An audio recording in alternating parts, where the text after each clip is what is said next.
आज हम राष्ट्रीय जनमंच की राष्ट्रीय कार्यशाला में पहुंचा, जिसका आयोजन निष्काम सेवा ट्रस्ट हरिद्वार में किया गया था। उसके मुख्य अतिथि सिन्हा जी से कुछ उनके वक्तव्य सुनिए आप।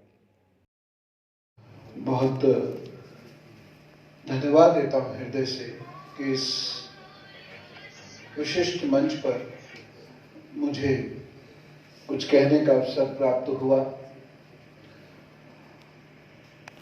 मैंने अभी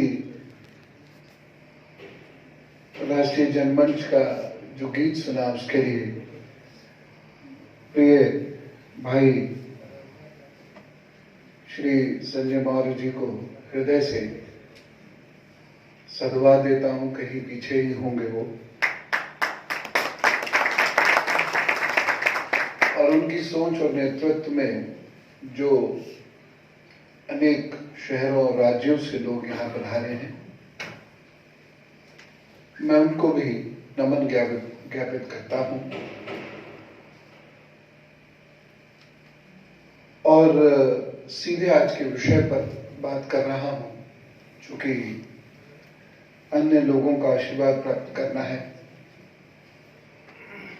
समय कम है, इसलिए मैं सभी लोगों को हृदय से प्रणाम करते हुए सीधे विषय पर बात कर रहा हूं।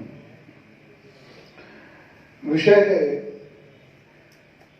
भविष्य में राजनीति की दिशा दशा क्या होनी चाहिए या क्या होगी। राजनीति क्या है, इस पर एक बहुत लंबा चिंतन पश्चिम ने किया,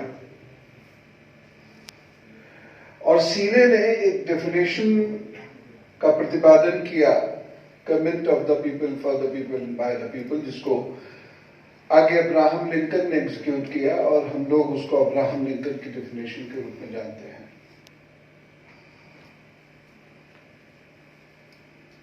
ध्यान से समझने की आवश्यकता है राजनीति को, क्योंकि कहीं कहीं कुछ शब्द इतने महत्वपूर्ण होते हैं, और आप सब लोग जानते हैं भारतीय परंपरा में इस बात को बहुत अच्छे से समझा जाता है कि शब्द के पीछे भाव और स्पंदन साथ चलते हैं।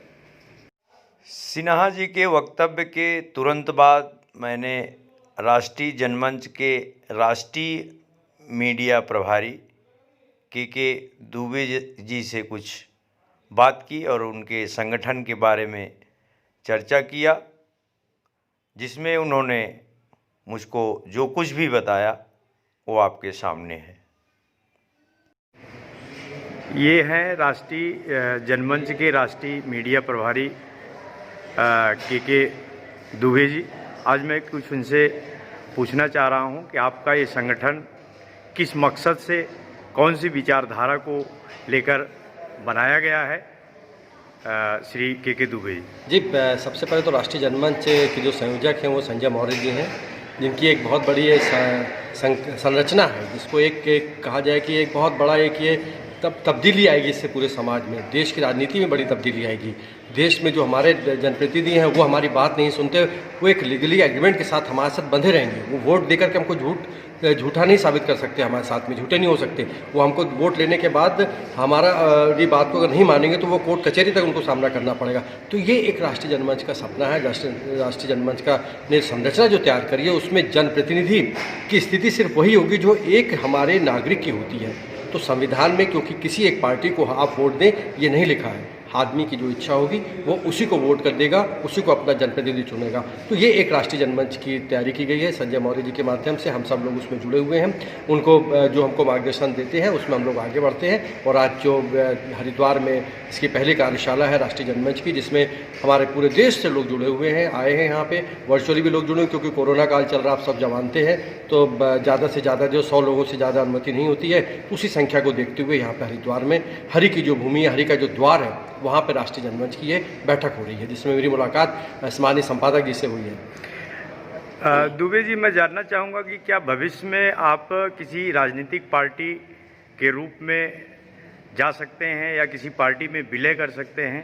देखिए, ये एक राष्ट्रीय जनमंच है जो कि नॉन पॉलिटिकल एजेंडे के तहत है, लेकिन हम एक ऐसा जनप्रतिनिधि चुनना चाहते हैं, ऐसा एक कहा जाए कि नेता चुनना चाहते हैं, जो एक वर्ड होता है नेता का, वो नेता चुनना चाहते हैं जो जनता के लिए जुड़ा हो, जो जनता से काम करता हो। खाली वोट लेकर के अपने घर में बैठने वाला या लाल बत्ती में घूमने वाला, प्रोटोकॉल को मेंटेन करने वाला ऐसा राजनेता नहीं देना चाहते, ना उसको देखना चाहते। इसलिए आने वाले समय में जो हमारे जो संगठन है, इसके साथ जिससे हमारी विचारधारा मेल खाएगी, उसके साथ हम समझौता भी करेंगे। और नहीं अगर समझौता हम करने की स्थिति में होती है, हमको लगता है कि नहीं, हमारे साथ इतना बड़ा एक अपार समुदाय जुड़ा हुआ है, अपार हमारे साथ ही संगठन में इतने सारे लोग बनकर के नेता निकल रहे हैं, तो सब मिलकर के हम लोग एक अपने दम पे अकेले चुनाव में लड़ेंगे। 2019 के लोकसभा चुनाव में आपने भी पीएम मोदी अगेन करके एक मिशन चलाया था जी। उसमें आपका ये राष्ट्रीय जनमंच पूरी तरह से लगा हुआ था।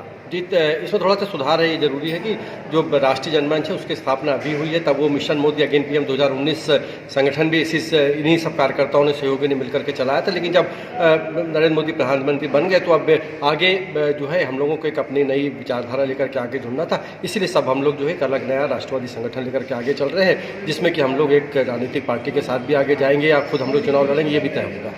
धन्यवाद।